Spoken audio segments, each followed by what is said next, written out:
Hello সবাইকে, কেমন আছো তোমরা সবাই? আশা করছি তোমরা সবাই অনেক ভালো আছো আর আমরাও অনেক ভালো আছি। রবিবারের একটা ব্লগ আজকে তোমাদের সঙ্গে শেয়ার করছি। ঘরের সমস্ত কাজকর্ম করতে করতে কখন সময় চলে যাচ্ছে একদমই টের পাওয়া যায় না।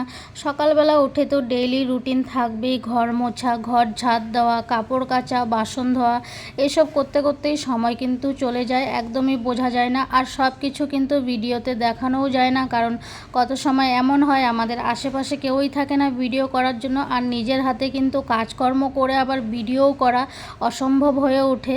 আর এই যে জিনিসগুলো তোমাদেরকে দেখাচ্ছি, এই জিনিসগুলো কিন্তু তোমরাও পেয়ে যেতে পারো খুব কম প্রাইসে। তার উপর হচ্ছে আবার বৃষ্টি, রোজ বৃষ্টি হচ্ছে, কয়েকটা দিন থেকে লোককে একদম পচিয়ে ফেলছে, এত বৃষ্টি হচ্ছে।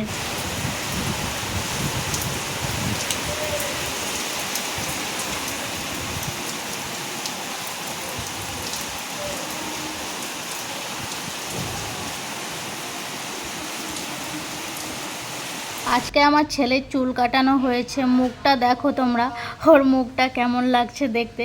চুলটা কাটলে কয়েকদিন দেখতে কেমন যেন লাগে, পরে আবার আস্তে আস্তে ঠিক হয়ে যায়। কয়েকটা জিনিস অর্ডার করেছিলাম, তার মধ্যে ছিল সোনপাপড়ি, একটা চানাচুরের প্যাকেট ছিল, ছেলের জন্য কর্নফ্লেক্স এনেছিলাম, আর আমি এনেছিলাম মিক্সড ডাল। এই মিক্সড ডালটা আমি কাল রান্না করব, তোমাদের সঙ্গে শেয়ার করব। মিক্সড ডালটা আমার মনে হয় খেতে খুব সুন্দর হবে। এদিকে বাবা আর ছেলে বসেছে সোনপাপড়ি খাওয়ার জন্য। রবিবারটা ছুটির দিন হলেও প্রতি রবিবারে কোথাও তো আর ঘুরতে যাওয়া হয় না। আমরা তো খুব কম, মাঝে মধ্যে হঠাৎ ঘুরতে যাই। লাস্ট আমরা ঘুরতে গেলাম যখন মা বাবা এসেছিল, তারপরে আর কোথাও যাওয়া হয়নি। সারাদিন ঘরের কাজকর্ম করে, দুপুরবেলা রান্না বান্না করে, বিকেলবেলা একটু রেস্ট করে, সন্ধ্যাবেলা হয়তো বের হই, একটু ফুচকা খেতে যাই। কিন্তু এই রবিবারে এটাও আর হলো না। কারণ এত বৃষ্টি হচ্ছিল, বিরক্তকর বৃষ্টির জন্য কোথাও বেরোতে ইচ্ছেই করে না, তার মধ্যে রাস্তাঘাটে জল।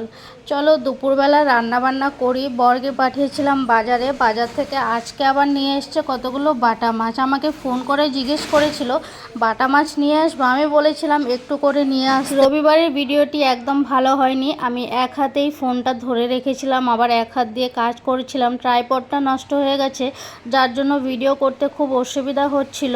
আর এদিকে বর একটু সবজি বাজারও করে নিয়ে এসছে, অনেক দিন পর ধনেপাতা নিয়ে এসছে, বলল মাছের ঝোল আজকে ধনেপাতা দিয়ে করবে। ক্যাপসিকাম, গাজর, বেগুন, তারপর বিনস নিয়ে এসেছিল, বরবটি। আমার বর বাজারে গেলে সবজি বাজার একদমই চোখে দেখতে পায় না, মাছ মাংসই শুধু ও চোখে দেখে। মাছ মাংস আনবে এক গাদা করে, ঘরের লোক মাত্র 3 জন, ছেলেটা মাছ খেতে চায় না এখন, তাও মাছ মাংস বেশি বেশি করে নিয়ে আসবে, আর সবজি নিয়ে আসবে কম করে। সবজি জিনিসটা আমি খেতে খুব ভালোবাসি, কিন্তু ওরা যে খাবে না বাবা ছেলে, তাই সবজিটা একটু কম করেই আনে। ডেইলি রুটিনের মধ্যে এই একটা কাজ, রান্না বান্না, এটাই হচ্ছে সবচেয়ে কঠিন কাজ। এটা তোমাকে রোজ করতে হবে। কাপড় হয়তো একদিন না কাচলেও চলে যাবে, কাপড় ঘরে থাকে প্রচুর পরার জন্য, কিন্তু রান্না বান্না একদিন না করলে একদমই চলবে না। খাবো কি, সেটাই হয়েছে মেন কথা।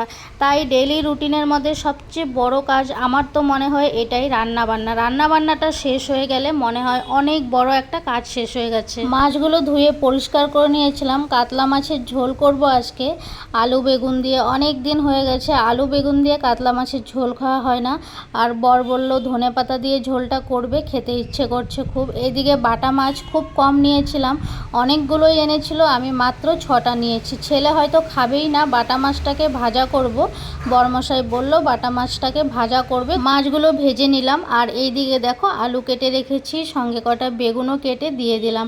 আলু বেগুন দিয়ে যেহেতু ঝোলটা করব, বাটা মাছটাও ভাজা হয়ে গেছে। সকালবেলা থেকে উঠে তো সমস্ত কাজ ঘরের করেই নিয়েছি, যা যা থাকে কাজ।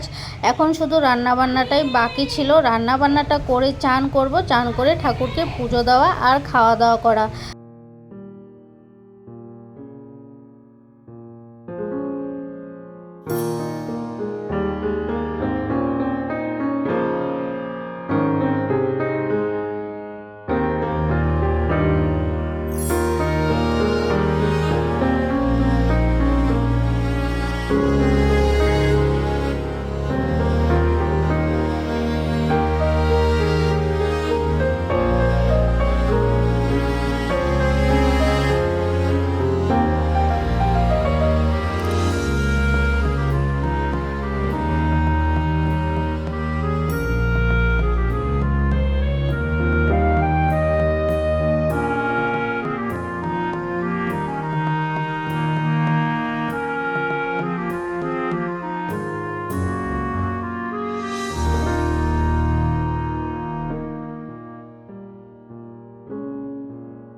অনেক দিন পর ধনেপাতা দিয়ে মাছের ঝোল করলাম। আজকে কিন্তু মাছের ঝোলটা পাতলা হলেও খেতে খুব সুন্দর হয়েছিল। ধনেপাতা দিলে তরকারির স্বাদটা কিন্তু আলাদাই হয়। সবার লাস্টে বেগুন কেটে রেখেছিলাম গোল গোল করে। বর আবার আজকে বলল গোল গোল করে বেগুন ভাজা করবে, অনেক খেতে ইচ্ছে করছে। বরের জন্য গোল গোল করে বেগুন ভাজা করছি। বর কেন, সবাই খাবো আমরা। সব শেষে রান্নাবান্না কিন্তু কমপ্লিট হয়েই গেল। বেগুন ভাজা হয়ে গেল, মাছের ঝোল হয়ে গেল, বাটা মাছ তো আগেই ভাজা করে রেখেছিলাম। আজকের মতো ভিডিওটা এখানেই শেষ করে দিচ্ছি। তোমরা সবাই অনেক ভালো থেকো, সুস্থ থেকো। আবার দেখা হবে নতুন একটা ভিডিওতে। চ্যানেলটিকে সাবস্ক্রাইব করে পাশে থেকো। টাটা।